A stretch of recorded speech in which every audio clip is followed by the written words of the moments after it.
Family, we are back, bro. Look, bro. We back in the building. It is for the podcast. Y'all see it. I had to rep on the first show back, man. It is for the podcast back in the building. Got a brand new show for y'all, brand new season. Season 8, honestly, of It Is for the Podcast. That's crazy. Like, that's crazy. We've been doing this for a while. Like we said, started off strictly audio. You know what I'm saying? But now we doing what we do, man. It's great to be back. Great to bring y'all some more content. Before I keep talking, I gotta get my boy in here, man. My brother, what's good with you, bro?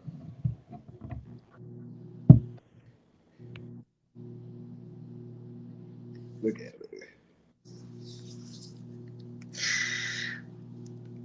It feels so good to be back. You know, feels good. Been getting a few, DMs from people asking, what happened, where y'all vanished to. Some stuff happened, life happened, nothing bad, all positive on both sides. Had to take care of some things. But we here. We back now, shout out to my dog Micah, we back. We back in full effect, in the flesh, you know. So let's get it. Hey man, like he said, it's been a long time coming. Uh, yeah, a lot of stuff happened, man. Big things, big things happening for you boys. First show of 2025. That's crazy that it's March and we That doing is our first. wild, bro. That is wild. Uh, but yeah, it's a reason. It's a reason for that. Look, all I'm saying is this: the moving process is always hell. I didn't move so much in my life, but this latest one, it don't matter. I'm gonna say this: it don't matter if you do it by yourself, if you hire help. It don't matter. The moving process is Oh yeah. crazy. I know. Yeah, for So sure. look, that's what I've been dealing with. Just to sum it all up, that's what I've been dealing with for the past 2 months, basically, just trying to make sure everything was good. But I'm settled in my new spot, so I'm happy about that. That's what I done had going on. So getting into this spot was my first main goal of 2025, and we accomplished that. So that's one goal wrapped up right there, man. We got some more coming, but like we said, this show had to come back sometime soon, and I'm glad we're coming back right now because it's some stuff that we Lot got to going discuss. on. It's a lot. We done missed a lot, man. So with that being said, this show it has no organization to it whatsoever. We going straight off the top of the dome. So since we've been gone, it's been a lot that's happened. Obviously, uh, we had Super Bowl, we had All Star Weekend, we done had dumbass trades. Uh, we done had we done we done lost some legends. Uh, it's been a lot. College basketball going crazy, NBA going crazy, baseball finna pick up. It's a lot. It's a lot going on. Spring practice finna start. Like, bro, it's a lot. Yeah, it is. It's a lot. But obviously, y'all know how we do. We got to start with the biggest thing, and the biggest thing is that guy wearing number 77 now playing in the purple and gold. Hold on, wait. Before we get there, we gotta start with what happened this past weekend. We have to. I don't know if you watched it, but I did. Did you watch the boxing match, event, whatever, however you want to say it? Did you watch it? Let me say this. I watched the last 4 rounds of the fight. I watched the last 4 rounds. The last 4 rounds is what I watched, and from what I saw,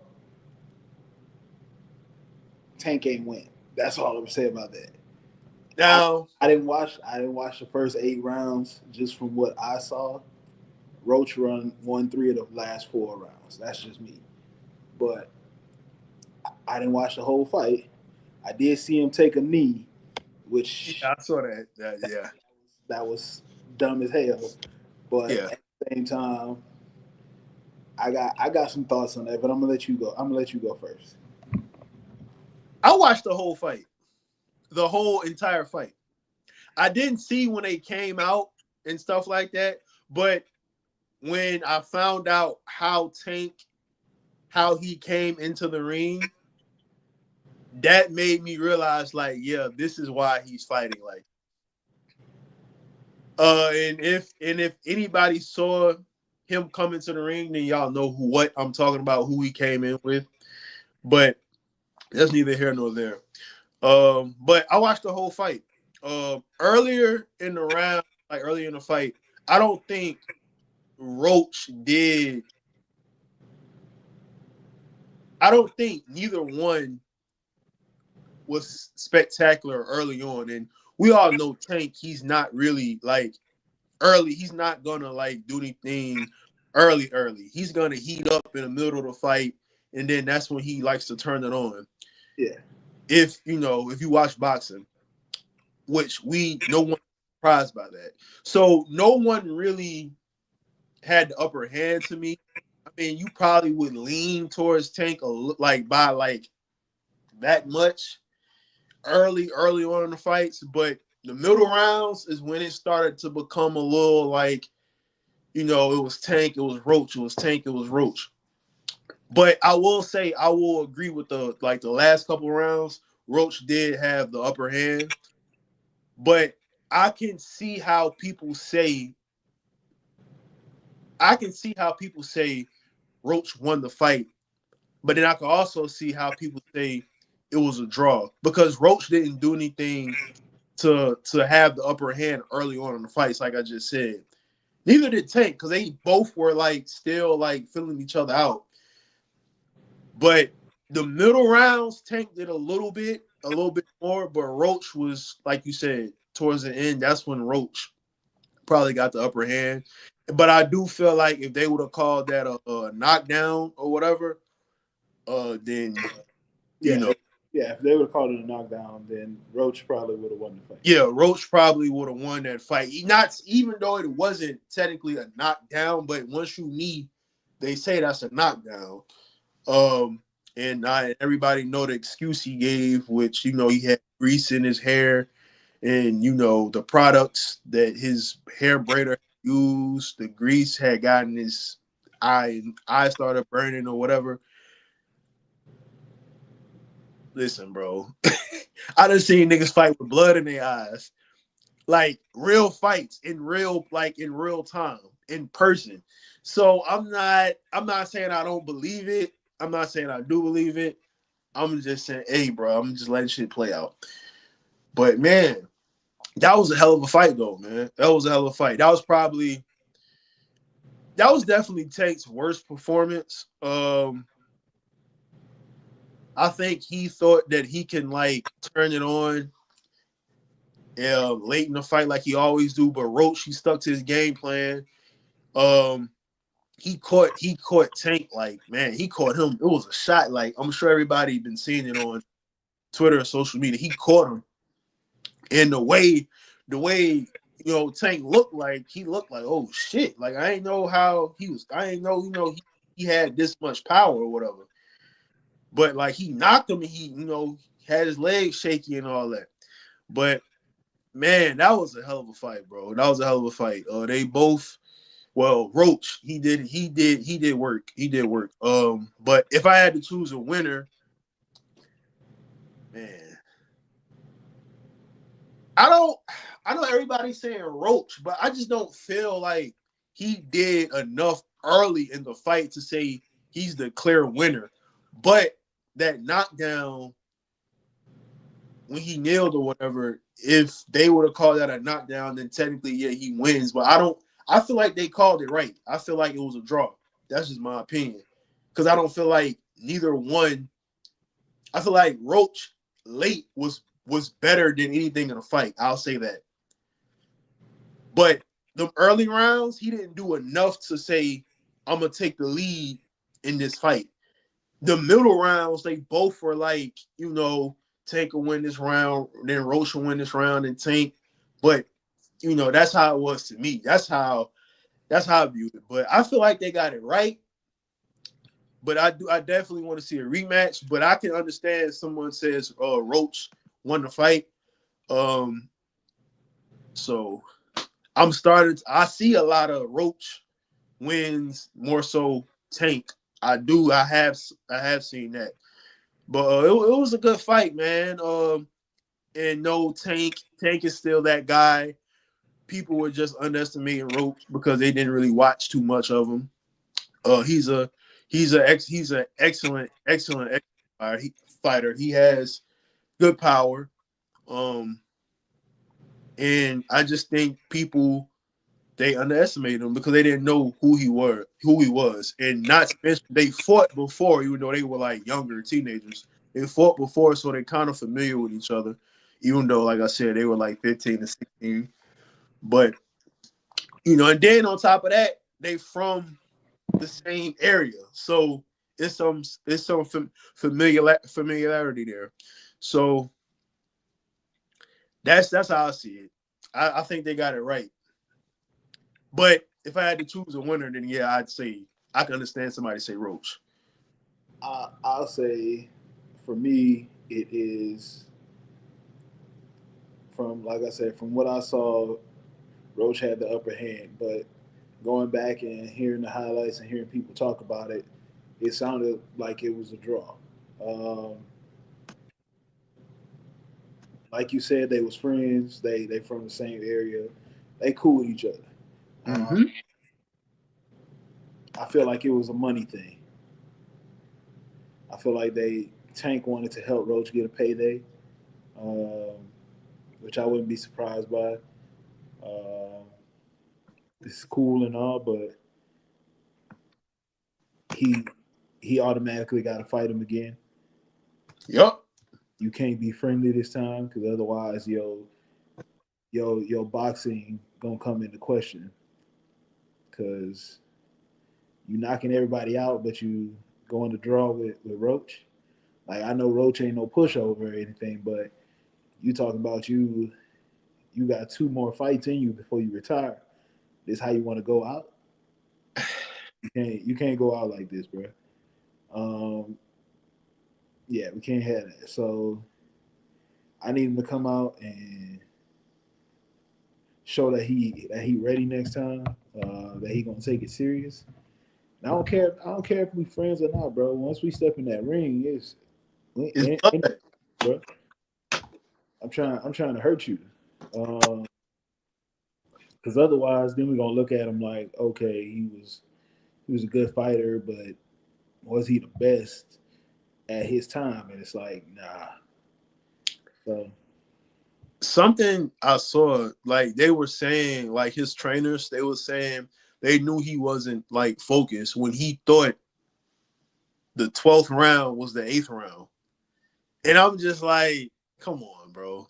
he wasn't focused. He was in there just going through the motions, and you can't against better fighters, which he might not fight a better fighter or not one that's much better. Against fighters of that caliber of Roach, you could probably get away with that. But against better fighters, you can't do that. You And can't just flip the switch like you always do. that's the only thing. I don't think he's fought anybody that was better than him, or even I don't even think he's fought anybody that was same level as him yet. I think he's fought like Ryan. I think Ryan was a level below him. Uh, People talk about Rolly, but Cruz probably was like his best.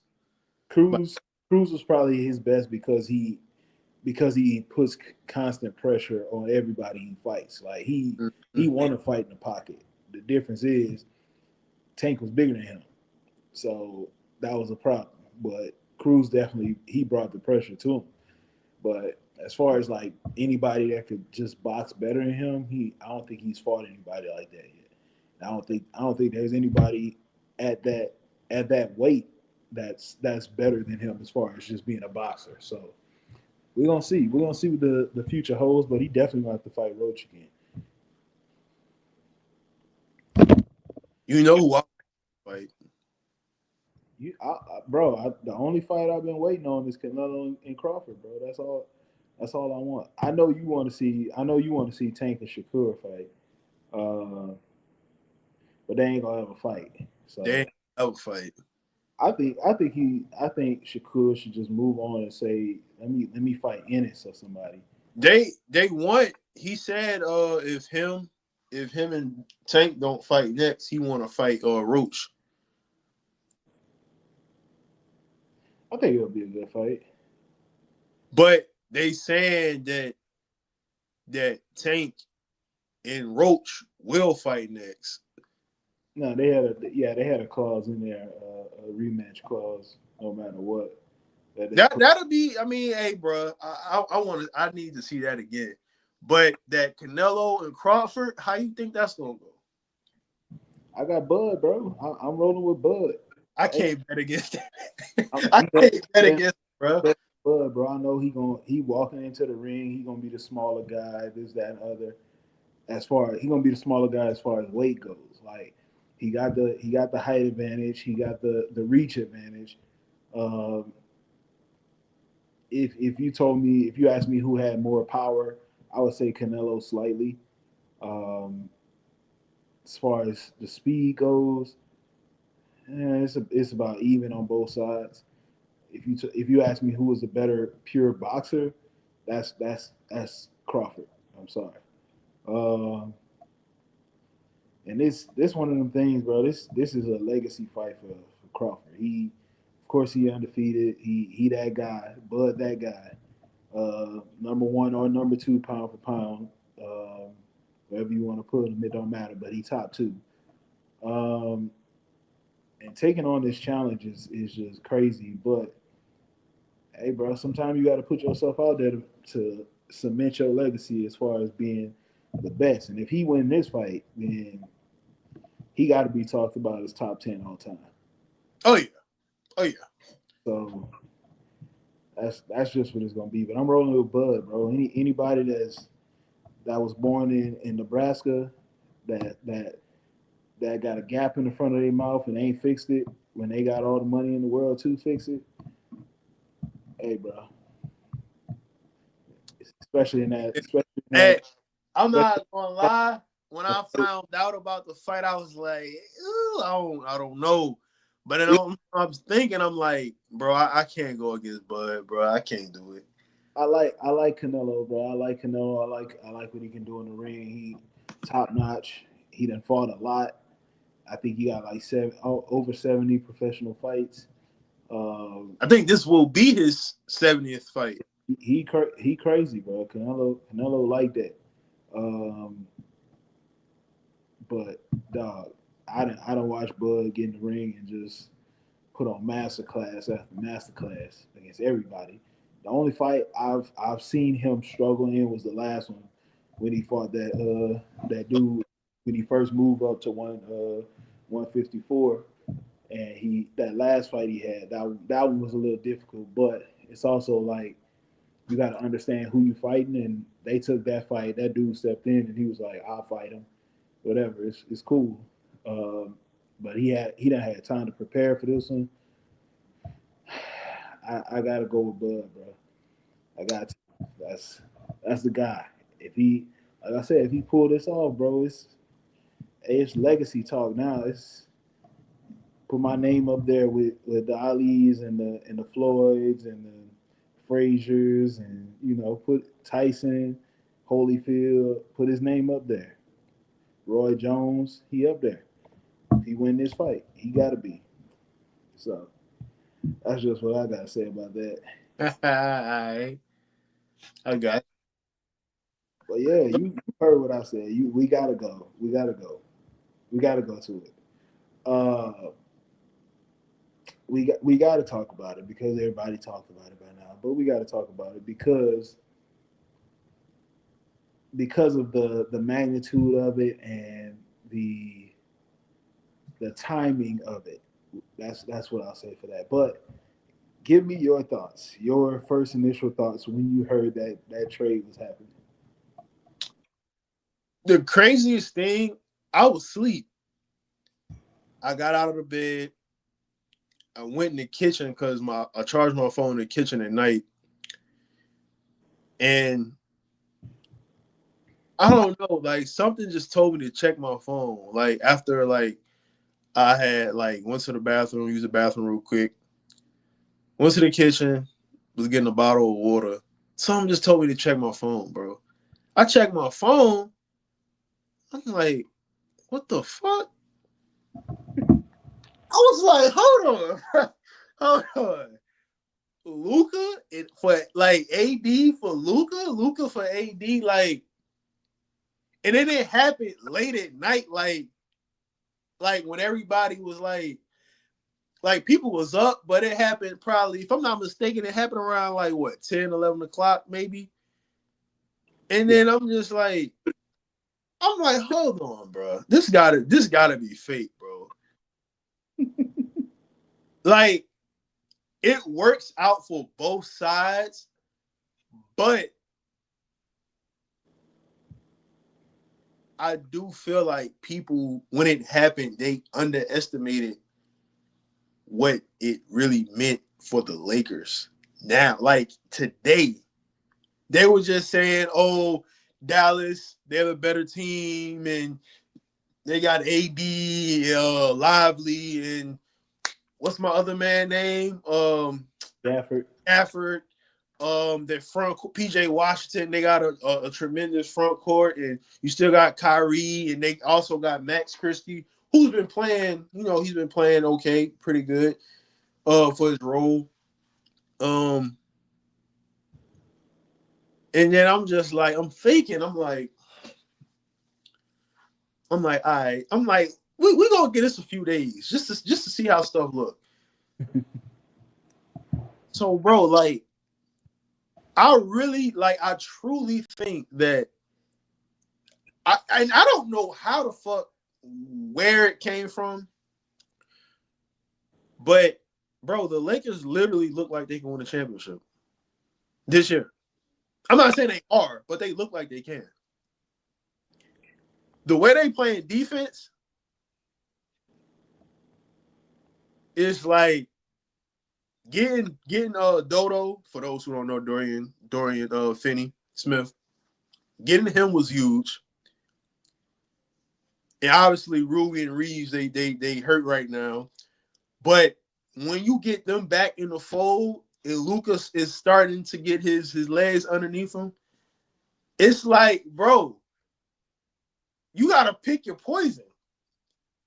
Like Luka, you got Luka, AR, Rui, Brian on the same court, and then you could throw in Dodo, and it's so much versatility going on here defensively. And then I gotta show some love for Jackson Hayes. He has been, since Luka has got there, he's been playing some good ball. And everybody was saying the Lakers need a center. I mean, they still need one. In the off season, they get one. That's good. But for this year, he has improved since Luka has been there. But bro, the way them boys been playing and the way JJ Redick has been coaching, he should be a candidate for Coach of the Year. He should definitely be a candidate for Coach of the Year. And LeBron is playing it's just magnificent what we watching. And everybody saw the stats they put of his 2012, 2013 MVP year to now. He's having better numbers than that year. And that's crazy. This man has no weakness offensively now. You can't go under the screen. You can't play. You can't put pressure on him. He's too strong. He's just gonna blow past you. He got a post game. He can get to the mid range. I mean, only thing you could possibly do is send him to the free throw line. I mean, you could do that early in his career, but now he actually, not saying he didn't have a bag early in his career, but offensively, he does not have a weakness. And then on top of that, he doesn't even have to use a lot of energy because it's a guy that's 26 in his prime, and it's like LeBron, you can play off ball. I got this. This is my show. I got this. You can get your little 25 points, but this is my show. But you gonna do your thing. He's basically the second option, but he's playing as if he's the first option. Bro, there is not anybody in the NBA a better second option than LeBron James. And this nigga is 40.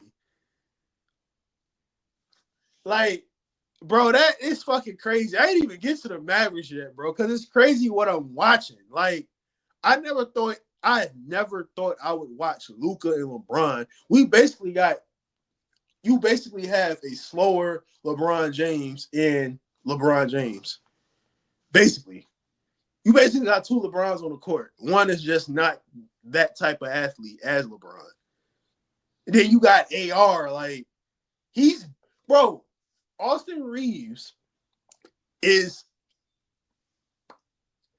I'm not going to say he's better than a lot of second options, and he's like the third, but he could be on the level of a lot of second options.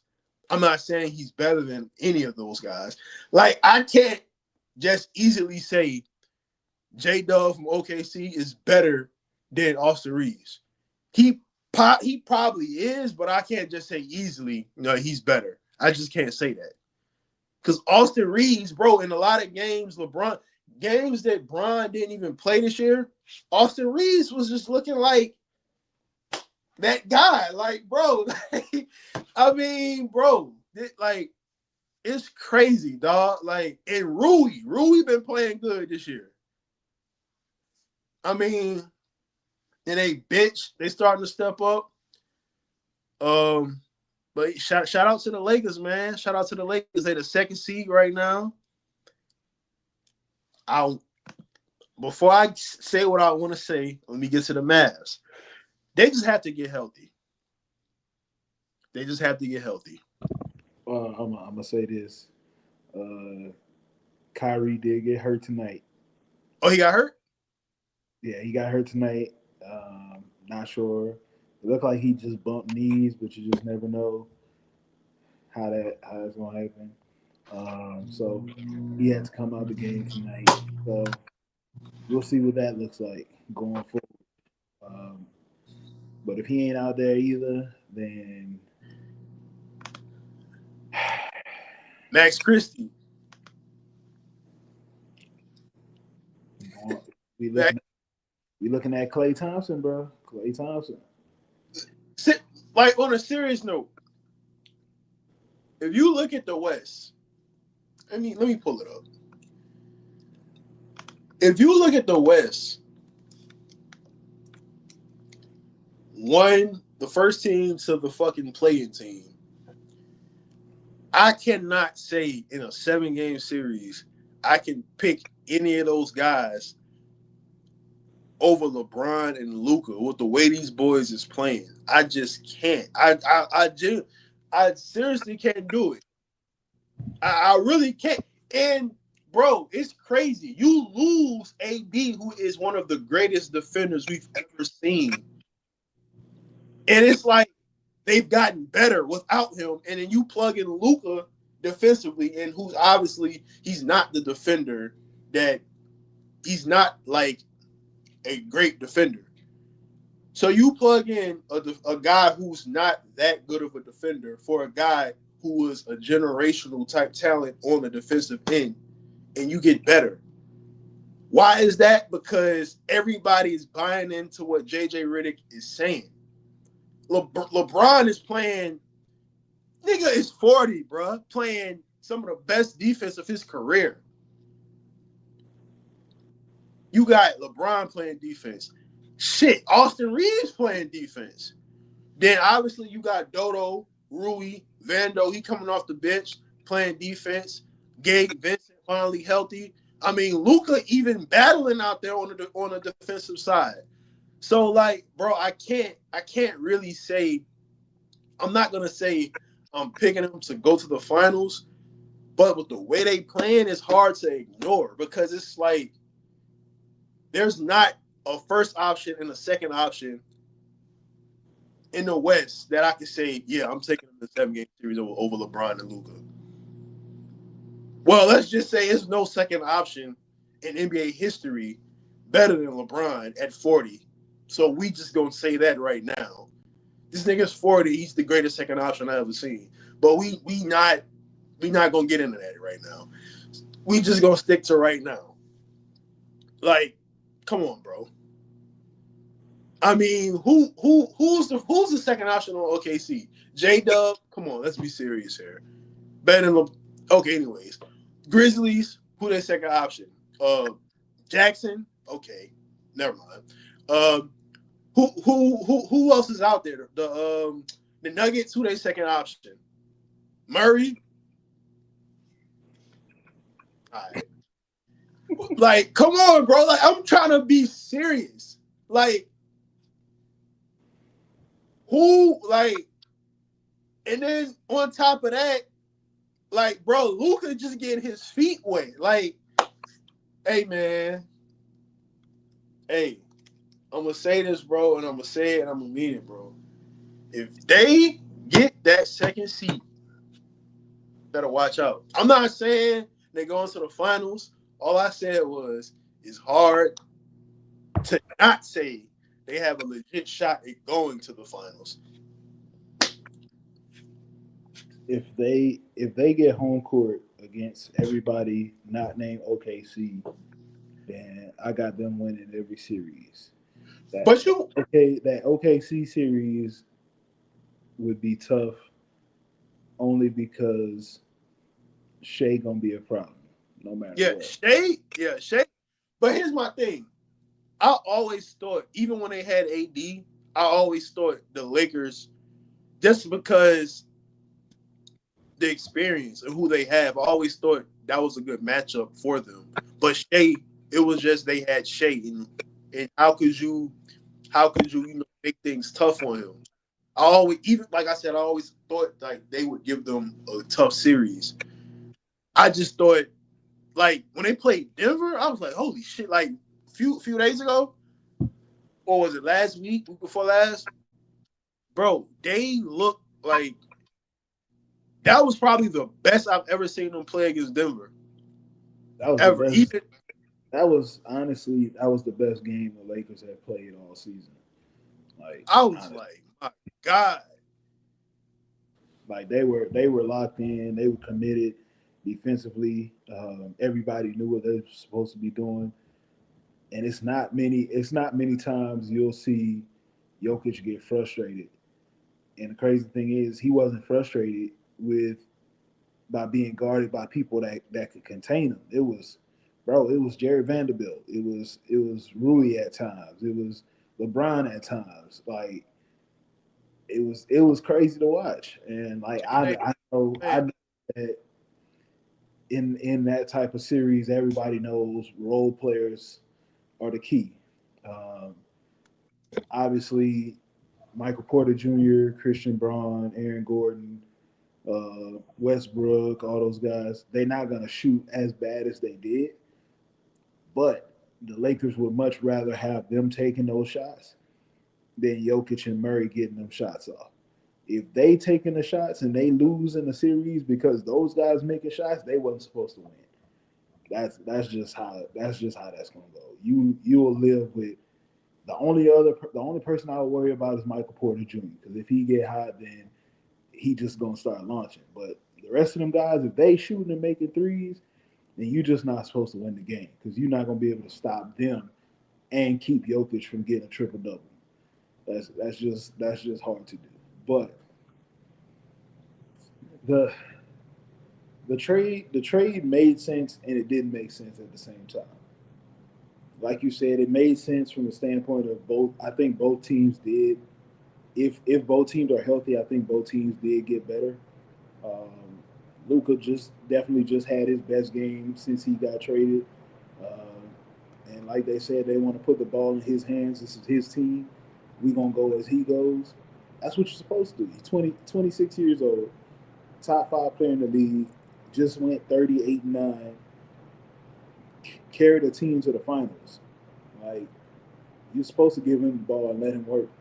Everybody else can feed off of him. Everybody. The biggest question that people were saying was, how is this going to work when LeBron and Luka need the ball? LeBron has never needed the ball in his career. Has always been able to play off ball. He's just never had anybody else that can take the ball from him, like in the way that Luka can.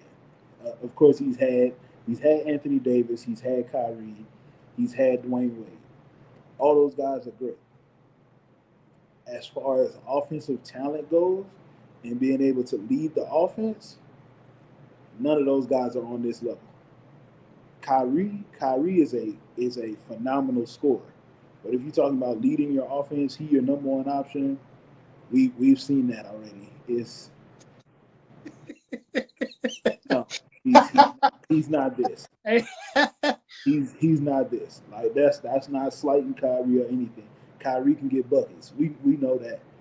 But if he your number one option, if you saying, hey, I need you to go out there and give me 30 every night, Kyrie, mm, it's iffy. It's a little different when you the game plan and when somebody else is taking the number one option in the game plan away from him. Anthony Davis, really good offensive player. I would never call him a great offensive player. I just don't think he has that mindset of being an offensive player. Because, like you said, he's a really good offensive player, but I don't think, like, I remember Kenny Smith said something about Anthony Davis. He was basically saying that's not, like, his mindset, like, to, like, be that number one option offensively. He can, but he can be. But if you're saying Anthony Davis, I need you to go out there and be my number one guy every single night, and I need us to win. His mindset is not always in that area. Now, if you said I need you to be my defensive anchor every night, he can do that. Oh yeah, he can do that with ease. But if I need you to go out there, give me 25, give me 13 rebounds, give me 5 assists, and I need you to do this every game in the playoffs. He's had a run where he did it, but it was with LeBron on his side. Like it's a lot of people that look like that when LeBron is playing next to him, and when they're by themselves, it's a little different. So how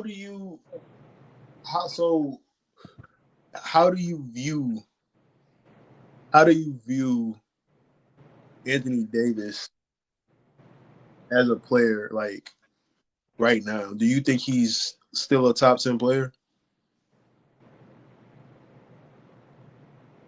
I would say yeah. I have to go down the list of who I believe is a top 10 player, and then I'll try to slide them in from there. Like, obviously you have your no doubters, which is you got Giannis, you got Shea, you got Jokic. That's three right there. Um, if you're going down the line, I believe Tatum is in there. So that's four, just off the bat. And right there is where for me that's where the guaranteed four stops because it's a lot of players whose name can get thrown in there and the list could change. Like so you got Steph Curry, you got Anthony Edwards, you got KD. Oh no, I think Like I'm just this is just me throwing names out there. You got like I said, Steph Curry. So the top four is solidified. I think those four are top 10 players no matter what. So Steph Curry, Anthony Edwards, Anthony Davis, LeBron James. That's four. Um, you got.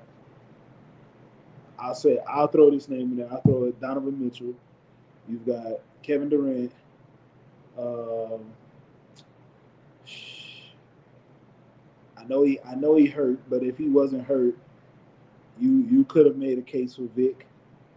Um, I'm looking at the names.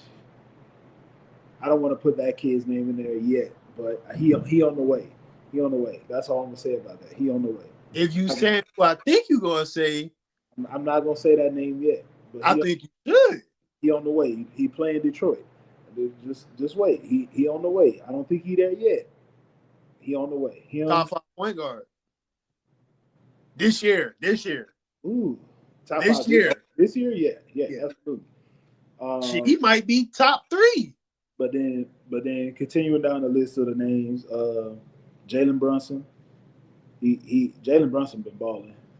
But it's like this, bro. A lot of these, some of them guys you name, I would take AD over some of them guys. Yeah, absolutely. If I had to choose, I would slide him in around 7. It's because like if honestly, if you asking me just off of my personal feelings, I slot him in above Jason Tatum, like, and I like Tatum. If you asking me who I wanted on my team, if I had one game and I knew they would be healthy, they could play, they could give me 36 to 40 minutes in one game, and they fully healthy. Who am I taking, Anthony Davis or Jason Tatum? And they both locked in at the height of their powers. It's Anthony Davis. I'm laughing because I thought of this video I saw where I don't know if you saw it. You probably saw it. What's that guy named? Colin Cowherd? Yeah, Colin. Yeah. So he was talking about Jason Tatum. Like he was talking about Magic, Bird. I think he said Magic, Jordan, Kobe, and LeBron. And like he said, you close your eyes. When you think of Magic, you think of the passion and all this other stuff. He said, you close your eyes, you think about Jordan, you see like his clutchness and all this other stuff. And you say you close your eyes, but Kobe, you see the hard work and blah blah blah. And then he did the same with Bron, and then he mentioned, I think, the powder toss and blah blah blah. He said you close your eyes. He said you close your eyes, you think of Tatum, nothing. Bro, that shit was so funny, bro. The crazy thing is I know they was referring to the whole face of the NBA thing. Who gonna take over when Brian finally give that title up? When it comes down to it, like Tatum, I'll say this: when it comes to Jason Tatum, he doesn't have the personality to be the face, and that's fine. And can he be the face? Absolutely, but it comes with more than just your on the court play. Being the face means your face is literally everywhere. You out front on a lot of things. When something happens in the league, people look at you like, how you gonna respond? And it's tough because Brian held that title for the last 15 years. And for anybody that says he didn't, he did. Brian been holding that title since 2007, basically. If you wanna say for 20 years, then 20 years he been holding that title as face of the NBA. You could say he was facing the NBA before he even came in the league. Honestly, that's just the nature of it. But it wasn't just about how he played on the court. It was how he responded to social issues, how he raised a family, how you never heard about any scandals with him outside of people making up stuff like, oh well, he took steroids or he slept with yes Jules, this, that, and the other.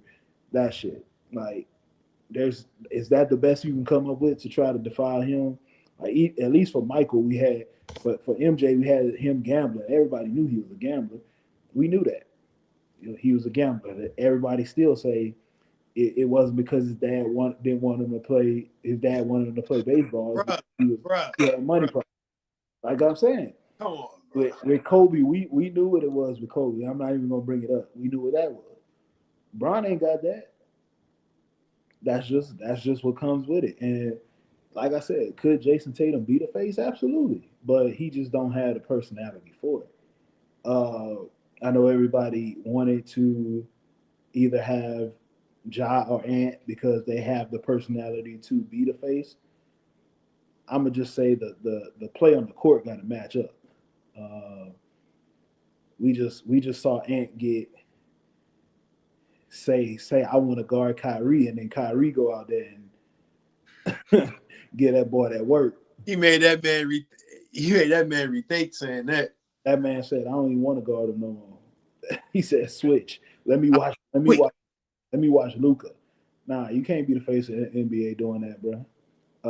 John Morant, obviously, he want to be,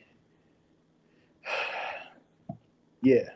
So it's like you want to give him that face, and it's just like the on court and off court stuff got to match up, and it's not many people in the NBA that can hold that title. And it's obviously they say, well, face of the NBA is never going to be a foreigner, which technically is true. If you give a foreigner face of the NBA, then we got a problem. But at the same time, what American-born player is ready to take that spot? I'm looking at it, and right now, honestly, I ain't seeing one yet. It has to be Tatum. By default, it has to be because of his resume. But like, if Jason Tatum is the face now, what sets him apart from everybody else? I don't think there's anything outside of him and LMA being together.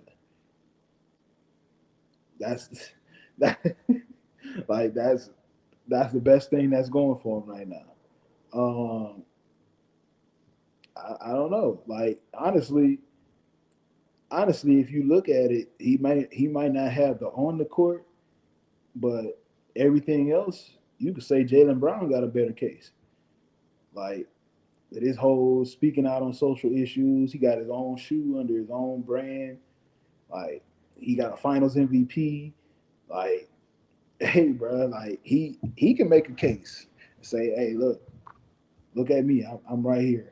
But that would never be the. But that would never be a thing because he plays in Boston with Tatum.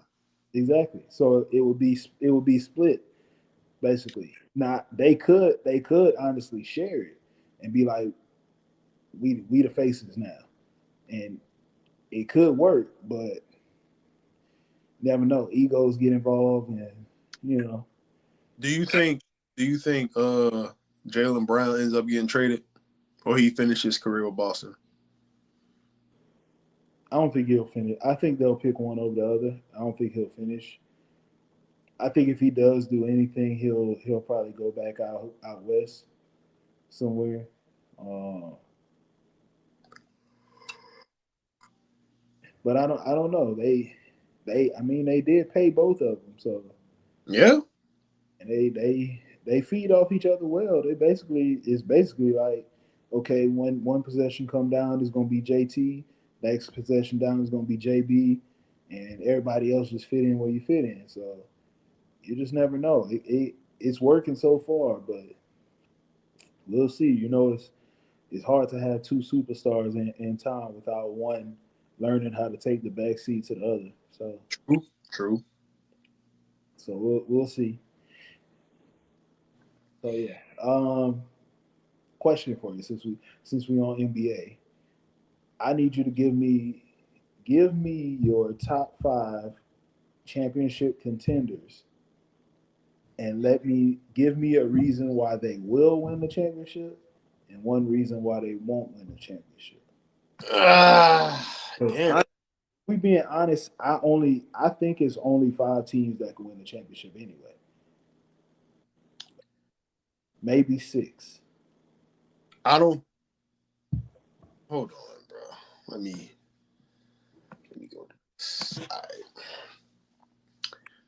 All right. I'm gonna say, do they got to be in order? No, you can put them in any order. Whoever Give me the list of teams that you think can win the championship, and then we'll go from there. I'm gonna say Boston, obviously, Mm-hmm. Cleveland, Mm-hmm. LA, All right. mm,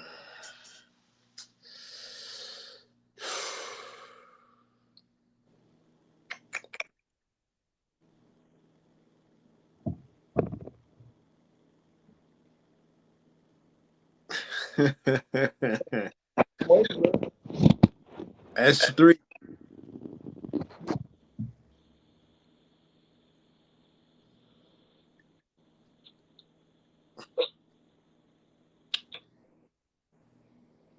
You don't think OKC got a chance?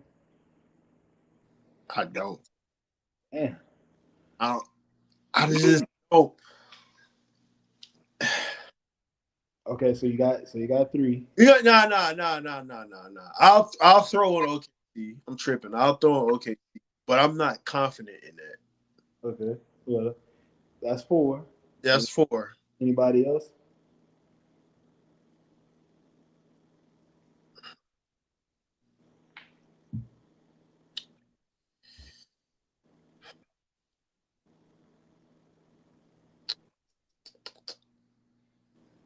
Damn.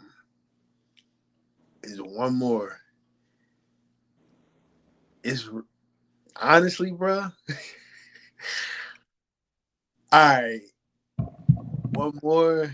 I really don't see one. Like, I don't think Denver is a championship team. I just think they got a really, really good player and a bunch of role players.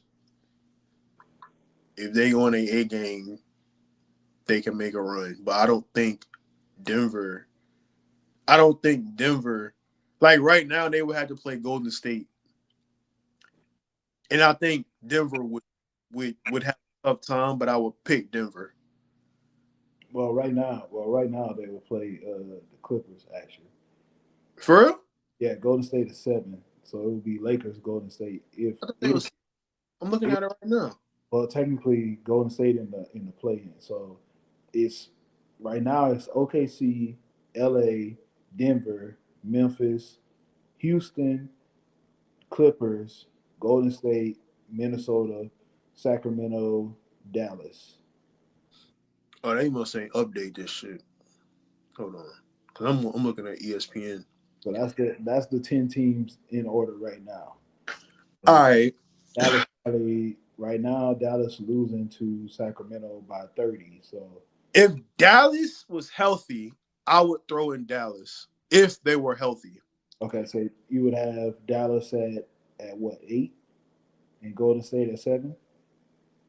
Oh, Nah, I'm talking about no. When you said title contenders, I said if they were healthy, that would be my let's last. let's just say everybody healthy. So you would have Dallas in there. Yeah, but they still in the play-in, so that's tough. They not even in the play-in. They are, but look at this. Let's say, well, right now they are in the play. They at number 10, so they would play Sacramento right now if everything fell the way it falls now. They will play Sacramento and Golden State will play Minnesota in the play-in. I think.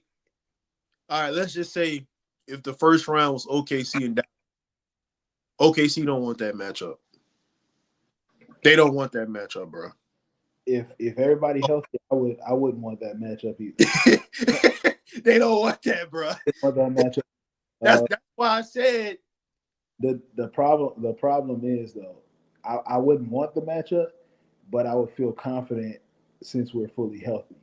The reason being is I would trust my wings and my backcourt to contain Kyrie. We're not gonna have an answer for Anthony Davis, of course. But if we can contain Kyrie with the people that we have to throw at him, which is you got Shea, you got J Dub, you got Lou Dort, you got Caruso, you got Case and Wallace. That's 5 guys you can throw at Kyrie at any given moment. And of course Kyrie gonna get his, but if you can contain him, I'm looking at Dallas, and I don't see Dallas on the other side having the wings to keep up. The That goes that problem, that goes to what you just said with the AD thing. He has to if he dominates, they would win that series well, the thing is, on both ends. if he dominates on both ends, the problem comes in.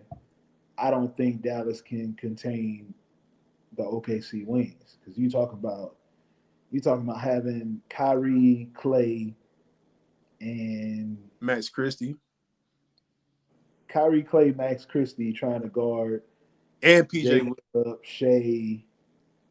Mm, yeah. Christie a good defender. Nah, Christie is all right, but he ain't stopping Shea. Like, Nah, nobody's stopping Shea, yeah, especially when he be fucking foul baiting and shit. I don't even know if he can stop J Dub. Honestly, J Dub had a 40 ball last night, which was crazy. Um, but I think OKC would have to stay out of foul trouble because this is the thing. You got Chet, you got Hartenstein, and you got Jalen Williams. That's your three-headed monster up front. Dallas got like five different people they could throw at you in the front court if they healthy. You got AD, you got Gafford, you got Lively. Shit, they just signed Kai Jones. Hopefully, if he right in the head, then hey, bro, So that I'm front still court. so my last team, bro, it will be between.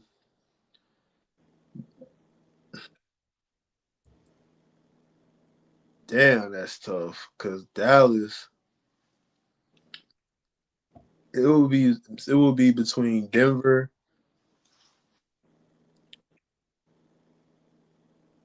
New York, and as much as I hate this coach, I would say Bucks only because of Giannis. So One of them three teams. you have OKC, Uh, Cleveland, Boston, uh, LA, uh, Knicks, Knicks, Denver, or Denver, and Milwaukee. yeah, one of them out of them, the last three you just named. Pick one.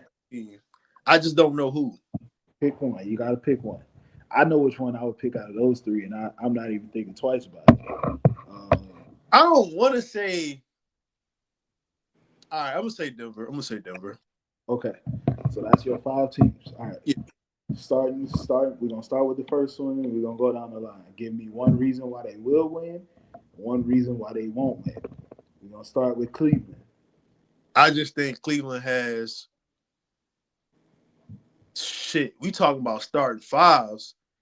They probably got the best starting five in the league. Well, hold on. What's the name? Don't start. Hunter don't start. He come off the bench. I'll say this: the reason why I feel like I think they can win it is Evan Mobley.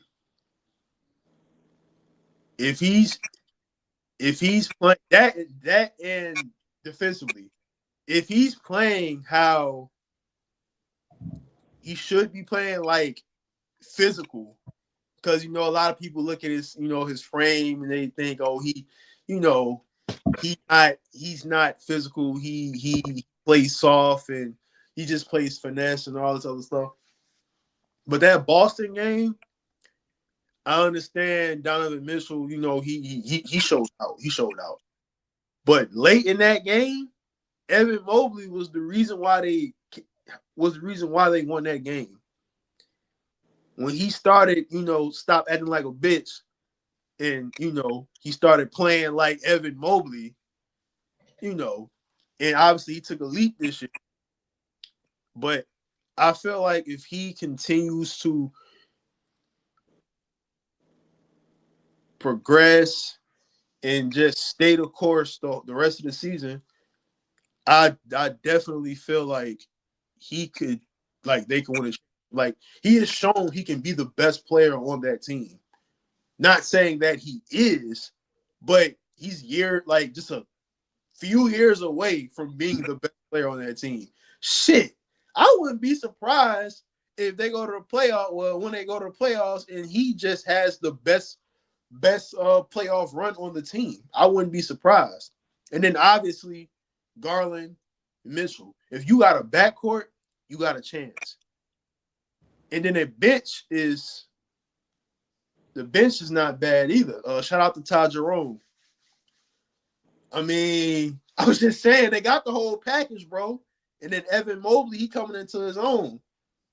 So that's my reason why I feel like they will. Why I feel like they won't.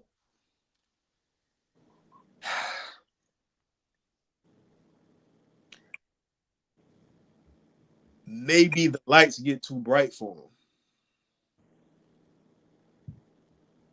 And I know that's not really a good excuse, because you can say that about a lot of teams. But this is probably the best. This is the best Cleveland team I've seen since LeBron has left Cleveland. So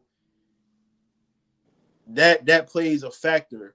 Like, you don't want them to, get into to play a Boston team and be like, once Boston raised that intensity, that we know how good Boston is.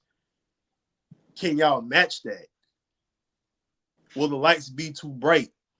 Will Evan Mobley shrink under pressure, being that this is probably the most important basketball you will ever play, assuming y'all will play and meet in the Eastern Conference Finals? Coaching too. We don't know how that will go in them pressure moments. But that reason is kind of similar to why I feel like I don't think OKC could win it. But we gonna get to that.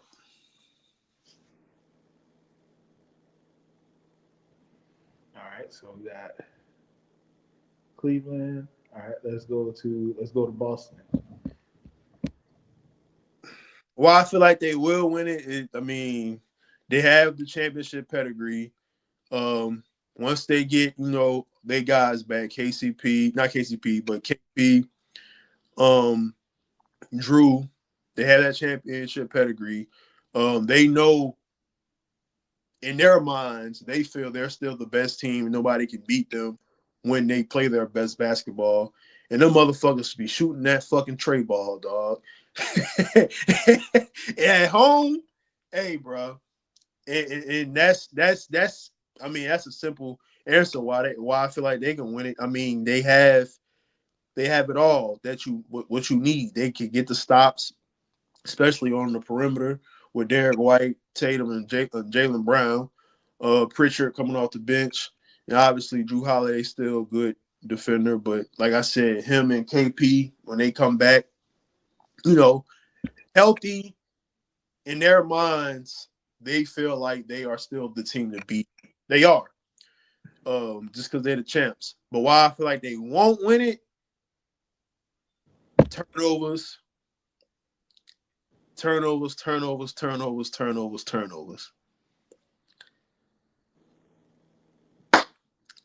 And shot selection. Even though they love shooting threes, them motherfuckers got some terrible shot selection, dog. Especially Jaylen Brown. Tatum too. But yeah, that's the reason. Okay. Go to OKC. Why I feel like they will win. Home court, well, through the West. Home court. It's not many guards, if any.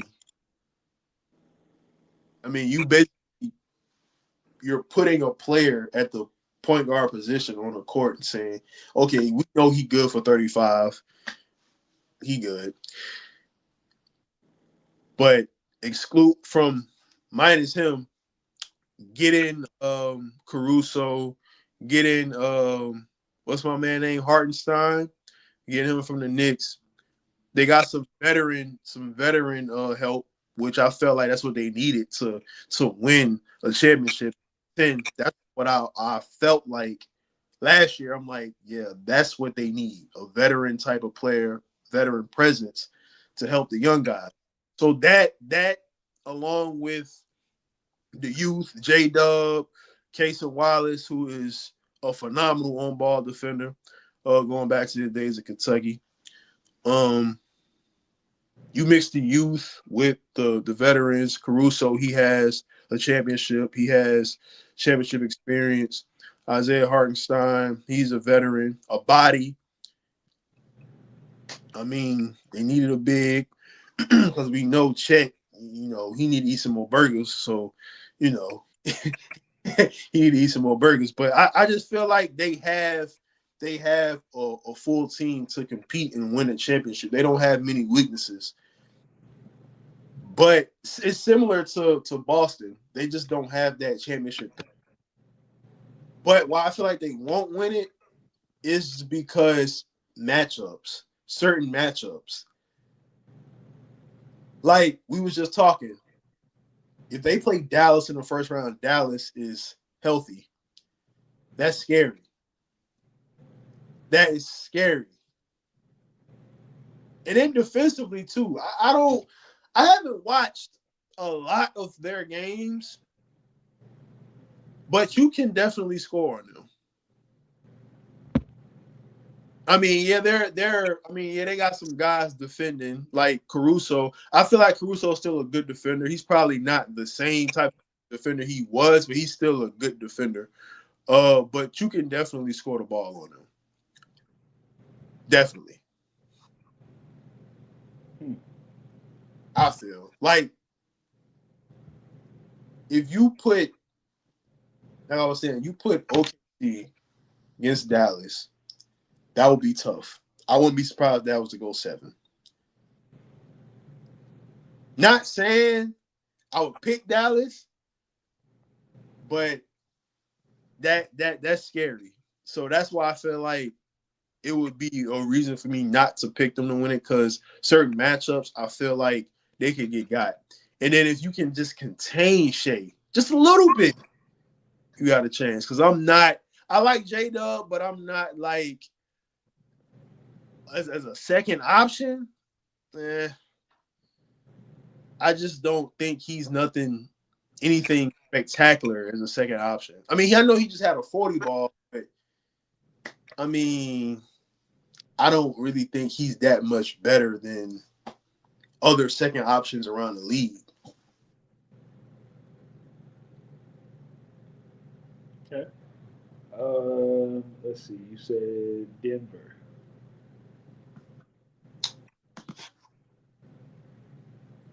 Why I feel like they would? Why I feel like they are contender? Nikola Jokic and fucking Jamal Murray. I mean, I hate to be that guy.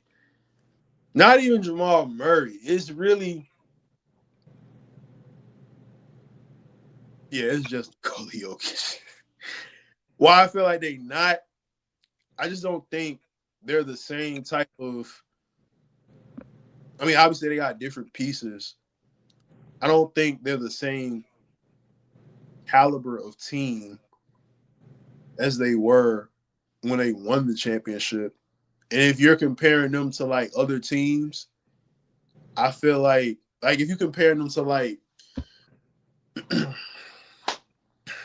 if you compare them to like the other championship teams who I feel like are contenders, I don't feel that Denver, like if Denver played OKC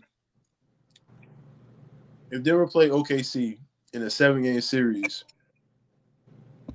yeah, we know Nikola Jokic is the best player in the series. We know that. But Shea is literally on your heels. I'm not saying Shea is better, but he's literally on your heels. He can cancel out all that shit. Because your 35, 12, and 9, Shea can get 35, 10, and fucking 7. So, and then everybody else is just free game. even though I just said I'm not a J-Dub. I mean, I like him, but I'm not like as him as a second option. I'm not like a big fan. But I just don't think Denver defensively is on the same par defensively Boston as a Cleveland. Shit, even LA defensively. So those are my thoughts. And I was wrong about saying OKC not a defensive team. They not terrible. They decent. Okay.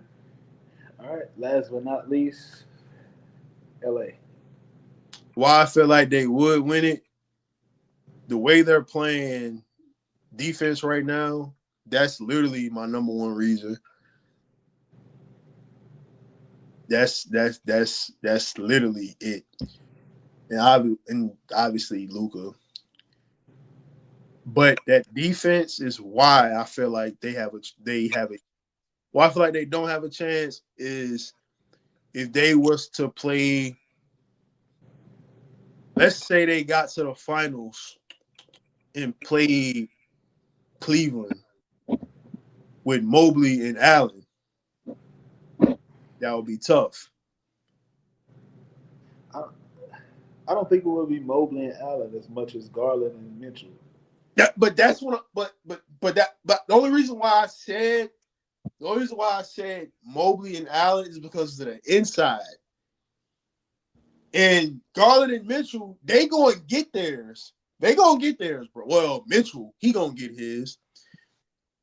I only said inside is because Mobley, like, we don't know we don't know what JJ Redick would scheme, what type of stuff they will throw at them to play them defensively.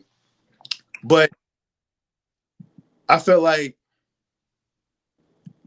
that's literally like keeping me from saying they will win a championship is them being an inside team, like a big man in the middle. I mean, Jackson Hayes has played good ball, bro, since they got Luka.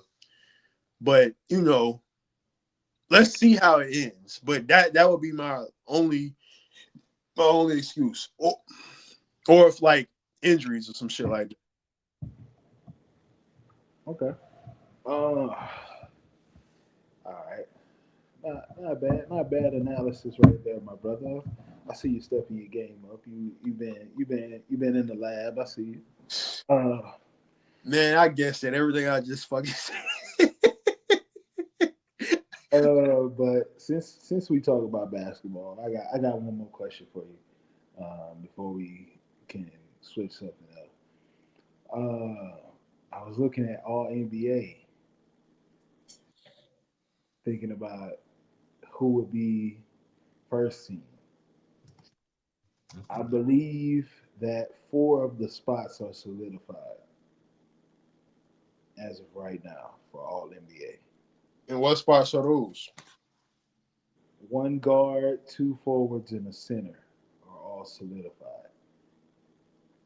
I believe I believe Shea gets one of the guard spots, which I actually think they ended up changing it to just positionless. So, but even still, I still think these four players are solidified. I think Shea gets a spot. I think Tatum has a spot. He would be the biggest question mark out of these four spots. I think Giannis has a spot, and I think Jokic has a spot. If those four are solidified, who gets the last spot? Brian. See, you a homer, bro. You can't. I'm not being a homer, bro. Like, bro, listen. There is no way in hell, bro. It's either it gotta be because it's like, bro. Let me tap in real quick, man. Let me tap in.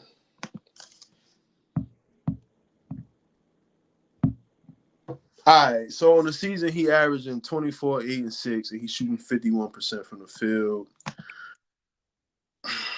3 ball. Fucking laptop. Who's averaging 24, 8, 6? LeBron. Uh-uh. 24, 25 season. Uh-uh. Right now, Brian averaging 25. Well, 24.8. He averaging 25, 8, and 9. Okay, you rounded numbers off. Well, it's 24.8, 8 rebounds, 8.6 assists. Yeah. So we rounded it off, yeah. 25, 8, and 9. Yeah, you right. You rounded it off, yeah. Even still, he's shooting 52 from the field, 39 from 3, and shooting 77 from the line, which is the highest of his career. Really? That's the highest of his career? Yeah. Well, I think he had 1 year in Miami where he shot 80, I believe. But yeah, other than that, he's been around 70, 74, somewhere around there. Let me see. Bro, this fucking wow. Honestly, No, he actually that did. ass was thinking about putting Cade up there, bro. Like, I really want to so bad. Like, See, that's why we boys, man. I really want to put Cade up there is because like I don't think nobody saw this leap with Detroit. Like, listen, I'm a fan of Cade. When he got took first, I remember a lot of people saying, well, not at the time, but coming into the season, they were saying he is one of the worst number 1 picks just because of the team he was on. He ain't really, you haven't seen him. But what he's doing, bro, they second best player been fucking Malik Beasley. And it's no slight to Malik Beasley, but I'm just saying, you look at all these other teams, and he also doing this without Ivy because Ivy got hurt. You look at all these other teams, look who their second options are. Like, me personally, if it was my vote, I would vote for Cade. I only said Brian because, I mean, shit, he 40. So it's like, but I would vote for Cade, me personally. Bro, Cade is right now he averaging 25, which is top. He top 12 in the NBA as far as points go. He give you 9 assists a game, which is third. Um, Doing all this while he's shooting. He's shooting 46% from the field, 36 from 3, and he's shooting 85 from the line. So 25, 9, and 6. On Yeah, a team that's sitting in the number 6 spot in the East. That what did they win? Like they didn't even win 20 games last year. Like I just need people to think about that for a second.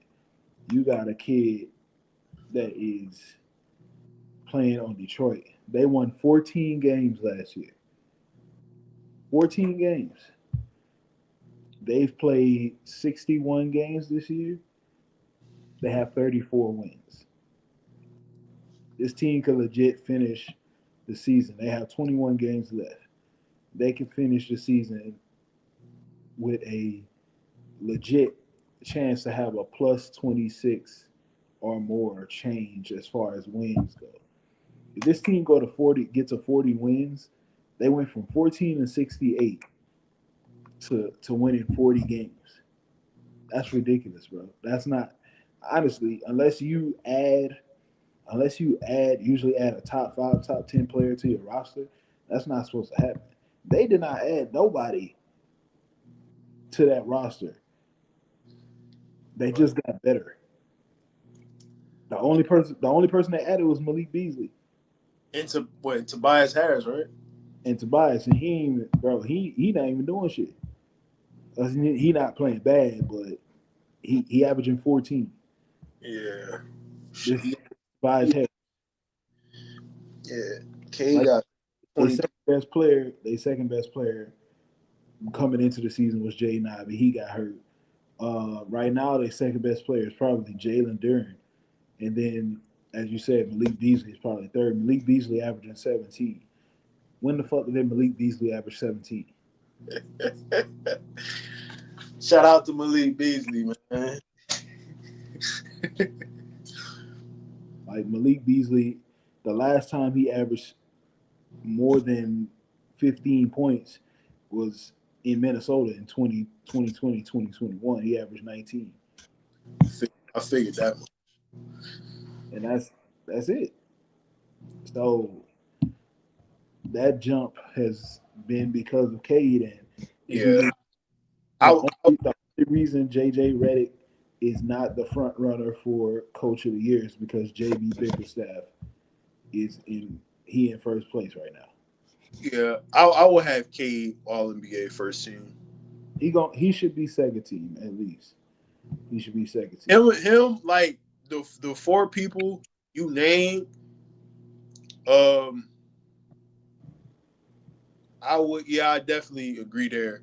Um, but out of them two, look, Cade and Brian, I would I would lean toward Cade for first team NBA just because Detroit where they were last year, where they are now. But it wouldn't shock me if obviously Brian get first team All NBA. But I definitely think he should be on first team or second team, same as Cade. Or they might just split. They might just put them both on second team. I don't know, shit. But I know Cade would have my vote though. The first team. Yeah, starting is actually started last year, um, but now it's going to be positionless. So for me,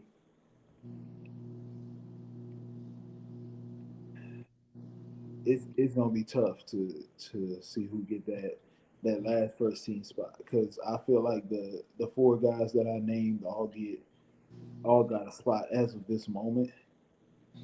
Like I said, the only person that probably would be debated would be Tatum for me. Um, but like I said, he averaging 27 and 6. Well, no, Tatum averaging 27, 9 and 6. And they second in the East right now. So I think you would give him a spot. That's just that last spot, bro. That last spot is tough because, Yeah. like, you think about it, you could have Jalen Brunson get a look. Anthony Davis, if he wasn't hurt, he was gonna have a look. Cade Cunningham, like you mentioned, he get a look Bro, just imagine if Luka played from day one. on the Lakers. Yes. Oh, they racing for the number one spot. Um, Like, just imagine the all NBA teams. What I meant. Because I know he not eligible for one. I don't think. Don't you gotta play in a certain amount of games? yeah, it's 65 games to be all NBA, which I like. You got to be on the court to actually get that spot. I like it. Yeah. But yeah, going back to the trade, like I said, it made sense for both teams in the sense that LA gets their future, their present and their future, and Dallas gets a defensive player to help them on the end of the court that they needed help in. It just didn't make sense when you trade somebody that brought you to the finals a year ago, and your reasoning was, oh well, he not taking care of himself, he not he not in He shape, not in shape. this that and the other. Like, bro, I don't care if he weighed 300 pounds. If you taking me to the finals, like, why the fuck would I trade you? That makes no sense. Um, That man had a vendetta against him, bro. and it's crazy because everything that they said they wouldn't do for him, the Lakers automatically was like, yeah, we cool with that. You wanna have your own personal trainer in the building, cool. You wanna have your family come into the gym and everything and be around the team, cool. Bro, you finna be 26 years old. We got you for another 10 years, hopefully. when LeBron finally says he's ready to hang it up, all we got to do is say, okay, Bron, That this man gonna play for another 2 years, bro. is there's there's no reason for him not to. If he playing, bro, this man's still averaging 25, 8, and 9 at 40 in year 22. Bro. Why Shit. can't why can't he play 25 seasons? This man could go out there in the regular season and average 15 points, five rebounds, 5 assists, and play. He could play 60 games. Yup. As long as Luke out there, as long as Austin Reeves out there, LeBron could show up for 60 games, and then when the playoffs come, he charged up. Yup. If bro, if they had anybody else besides Jackson Hayes starting at center, I would say they're the favorites. I think they should try to get Nick Claxton. They're gonna try in the offseason. They have, but their first priority gonna be signing that extension with Luca. Uh, Honestly, I would not be surprised to see LeBron take a pay cut this summer. He the only time he took a pay cut was when he went to Miami. He took less money to make sure they could get that big three. But bro, if Brian said, you know what, I'm gonna play for $10 million this year, next year, basically, and free up some cap space for them. When you got AR in his prime, you got Luca been in his prime for the last 4 years and still going. Uh, you get a solid, legit number, a solid five, and you keep. Let's say for all matters of purposes, you say, all right, we gotta make a trade to get a solid five. Even if you say we get rid of Rui and you get a solid five in there, you got Doe Finney Smith on the bench right there, just waiting to step in, bro. They got options now, bro. That Finney Smith move was probably the smartest move they could have made at the deadline because he gave you everything that the team was missing. Like he not shooting it at like he was shooting in Brooklyn, but he's still shooting 36% from three, which is still damn good. And he playing top notch defense against everybody basically. So when you come off the bench with a lineup of um, Jared Vanderbilt, Finney Smith, Gabe Vincent, all three players who gonna get after you defensively. I didn't even mention what's his name? Good is it Goodwin? Yeah, yeah, Goodwin, Jordan Goodwin, something They, like that. they signed him basically off the street, and he step in and he taking spots now. You don't even see Cam Reddish no more. You don't need to. He took the spot. He does every play that needs to be made. It seemed like John Goodwin. He around the basketball. Uh, One of the guys, I forgot his name. I think his last name Jemison. He yeah, said, Trey Jemison. "Yeah, Trey Jemison." He said, if you want to win this game, you gonna have to fight us for that." Or something he said. Mm-hmm. I was like, "All right, that's the type of mentality they gotta have." He wanted to play. He used to play for the Pelicans, and he just be out there just fighting people for just cause like. And hey, he play hard, bro. He not the most coordinated person out there, but he play hard. They still need to upgrade that center um, for backup as far as the playoffs go. We'll see with the buyout market don't close until April 1st, so we'll see how that goes. Who actually gets put on the buyout market? Uh, there's a couple names that people are monitoring as far as centers go from losing teams that could possibly hit the market. Um, one of them was Mo Bamba, but he ended up, I think he signed with a G League team. Um, who else was it? You got Tristan Thompson. You got Andre Drummond. So you got some names out there that could be bench upgrades. Me, if you still want to sign a free agent, I mean, you got some old niggas over there. You got Dwight and JaVale over there. They over there if y'all want to go that route. That's up to y'all.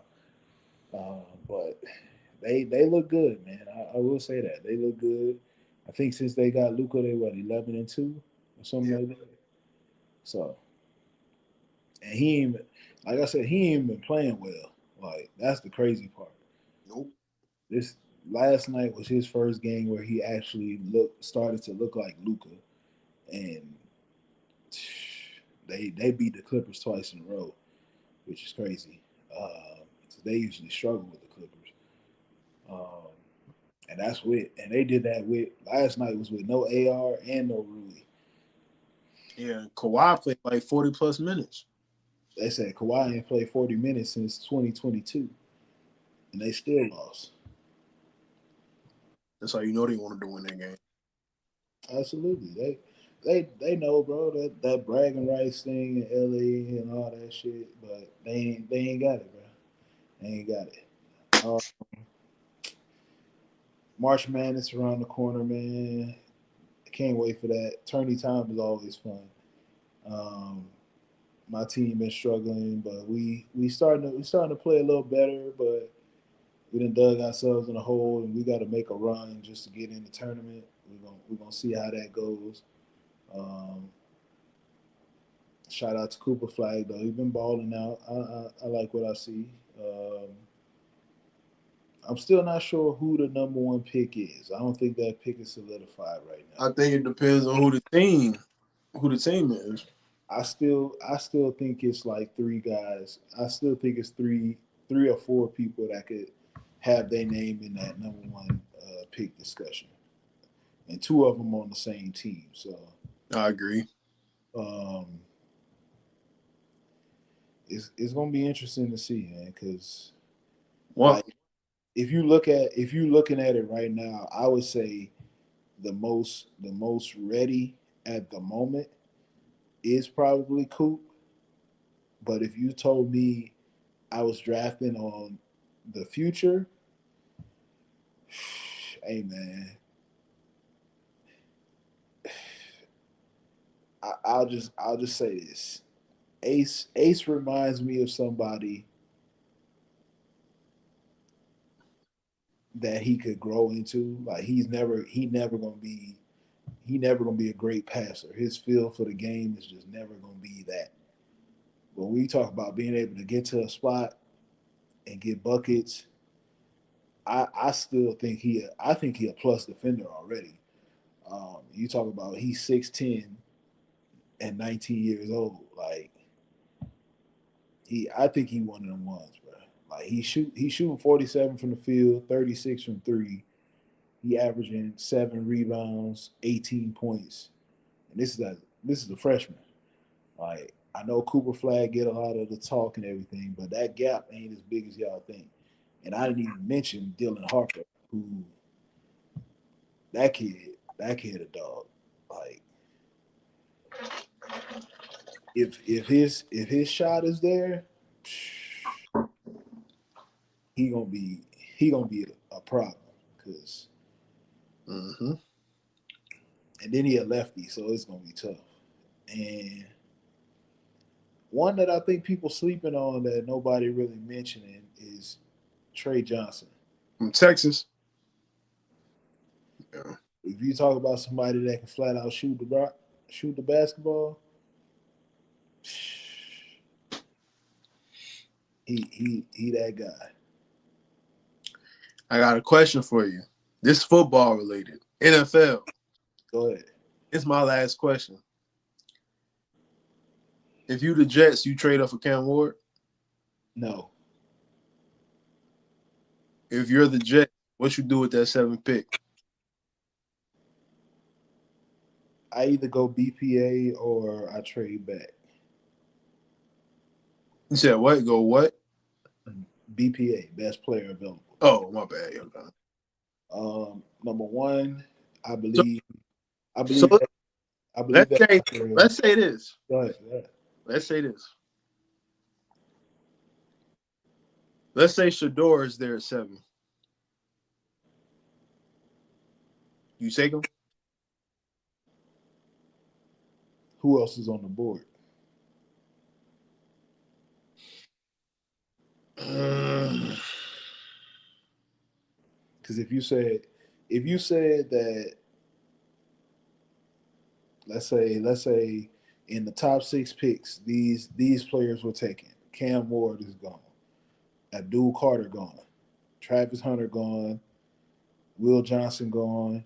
Mason Graham gone. Let's say one of the tackles, either Will Campbell or Kelvin Banks, they gone. And you have the 7 pick. So you saying you have, let's say you have McMillan, one of the tackles, Shador, and Tyler Warren, all on the board at the same time at 7. And you got Jahdae Barron on the board at 7. For me, if that's the spot I was left in, I would try to trade back first. And if I couldn't trade back, then I would take Shador. I would be worried that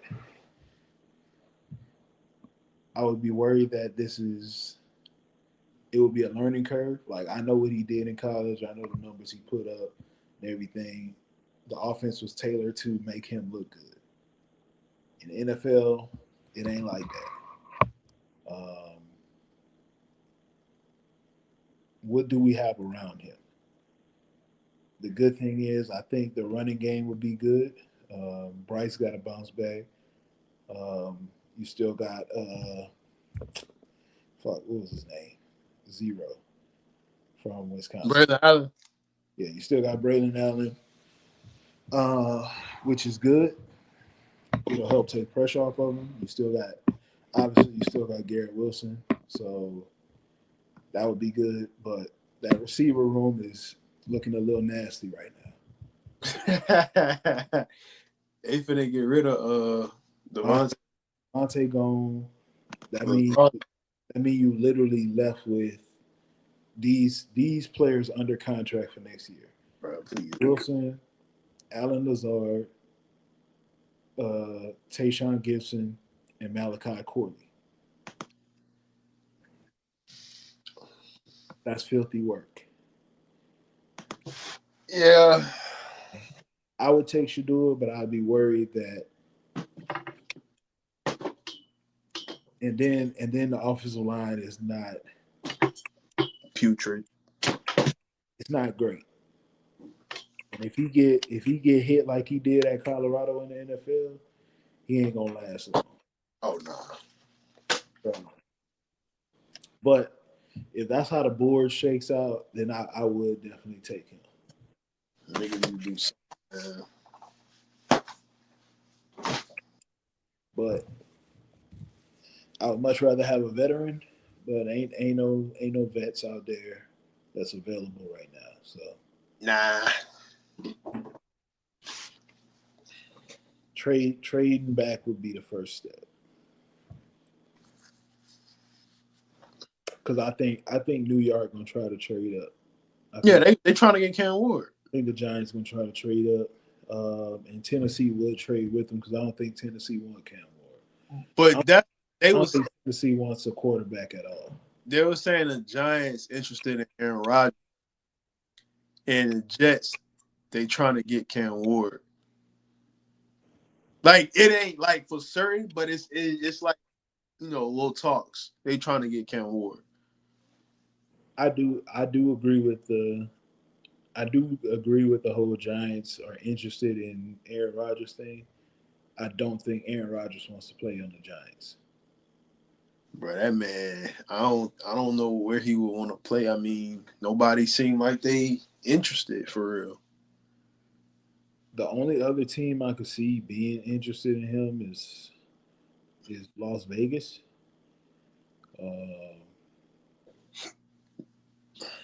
That's about it. Unless the Colts decided they wanted him to step into the building, which That might be. Shit, that might be the best thing because they said they don't have a quarterback. They said it's going to be an open competition. Yeah, right. And right now it's and what Flacco still there? I guess I don't know. So, I mean, if Aaron Rodgers step in the building in that offense, I think he could put up some numbers. Um, I'm going down the line here. With I don't think he would play in Arizona. Uh, Seahawks trying to re-sign Geno to an extension. Uh, Bo Nix did well. He don't fit the mold in Pittsburgh. Um, I mean, shit, you already done said it for real. the Rams re-signing Stafford. Yep. Ain't that's about it, bro. So it looks like the only places he could go is Giants, Tennessee, Raiders, or Indianapolis. That's it. Yeah. Out of those four, the best spot is Indianapolis. I can see that. Will they want to take him? I don't know, but we'll see. Now, I do agree with the Giants. I think they're gonna try to trade up. I do think more people like Cam more than they do Shador. Because I like Cam more than Shador. So, but we always did like Cam though. So that's not surprising. It would be nice to have him in as a Jet though. I ain't gonna lie. It would. I think both of them will succeed. Yeah, both of them, sure. If you ask me who I would take first, it would be Cam. Um, but if I'm Tennessee, I'm either trading or I'm I'm making a no brainer decision and taking Travis Hunter. Like Oh yeah. Oh yeah. I'm not as great as some of these other players are in this draft. If I could get a guy who could give me, but I would have to have a talk with Travis before I take him. And my conversation would literally be, you guarantee me that you're gonna play every snap on defense, and I'll give you 25 to 30 snaps on offense. I'm not giving you. I'm not letting you play both sides of the ball the whole game. Because I don't want you. I don't want you to be here for. I don't want you to last for 8 years. If I'm drafting you number one, I want you to be here at least 12 to 15. And you're not gonna last 12 to 15 playing 90% of the snaps on both sides of the ball. You did that in college and got away with it. This ain't college. Like this these niggas different. So I want you playing corner full time because looking at the division, if I'm the Titans, looking at my division, I got the Colts, I got the Jaguars, and I got the Texans. I got Stephon Diggs and Nico Collins. I got Brian Thomas, Christian Kirk, and I got Micah Pittman and what's the kid that was drafted? Adonai Mitchell. I want you at corner as much as possible. I'll give you some plays on offense, but you're not playing the whole game, offense and defense. We're not doing that. If you can agree to that, then I'll take you with the number one pick. If you say no, that's cool. I'll draft Abdul Carter and be just fine. Well, That's just what it is. So, but that's all I got, man. That's all I got for tonight, bro. Anything else you want to add to this, bro? I don't got shit to add. My phone about to die. My shit about to die. But nah, it's been good, man. Like we said, Idiots with a Podcast, first show of 2025. It's been a good one, man. It's good to be back. We're gonna have more shows. More than likely, we're gonna have shows every Monday from now on because it just flows better right after the weekend to get a show in. So every Monday night we're gonna try to record. We're gonna keep this thing consistent. Um, Once everything gets settled and we get everything moving in the right direction, music is coming back to the show. It's coming back, um, and I'm working on getting some guests for the show as well. So just be on the lookout. Um, you never know, the place where we record might change, so you just never know. You just never know. We'll see how that works out. But that's talk for another time, man. It is for the podcast, my brother. Uh, I know your phone finna die, so we ain't got much else to say. It is for the podcast. Make sure y'all tune in. Facebook, Twitter, Instagram, YouTube. Search us up. We on all of them. Y'all can rewatch this show as well. But that's all I got for tonight, man. Until next time, we out here. Peace.